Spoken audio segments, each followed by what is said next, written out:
Sasagutin lang natin to mga ka-BTV. Isang bubulista. Panoorin nyo ang tinatanong niya ha. Panoorin nyo mga ka-BTV. At sasagutin natin to pagkatapos niya. Sino ang makapalang mukha sa dalawa? Speaker o Vice President?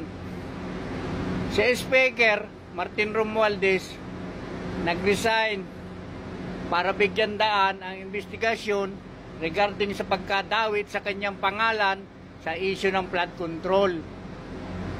Si Sara Duterte, Vice President, ang dami ng issue ng korupsyon, ayaw magbitiw. May impeachment, hinadlangan yung trial at humingi pa ng budget for the year 2026. O, sino ngayon ang makapalang mukha sa dalawa? Sagot, mga kadidishit. Boy, natatawa ako sa'yo, boy. Nagtatanong ka kung sino ang makapalang mukha sa dalawa, si VP Sara or si Martin Tambaloslos Romualdez. Tanungin kita, nakita mo na ba yung lifestyle ng amo mong si Tambaloslos na si Romualdez? Bumili lang naman siya ng 2 luxury jet. Bulag ka ba? O nagbubulag-bulagan ka lang? Tapos, sa'yo na rin ang galing noon. Kaya nag-resign si VP Sara sa Department of Education dahil sabi mo pera-pera lang.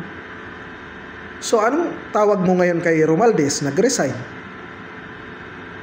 Di pera-pera lang din. Dahil paldong-paldo na siya. Ha? Ano? Balik sa'yo yung tanong na pera-pera lang din talaga. Kaya wag mo akong paandaran na nag-resign ang amo mo para bigyang daan ang pag-imbestiga sa maanumaliyang flood control. Gamitin mo rin to, boy. Sa'yo na rin galing. Ha? Minsan gamitin to. Gamitin to, boy. Huwag puro dada at buksan mo ang mata mo sa katotohanan. Nako, nakakatawa ka. Bubulista ka talaga.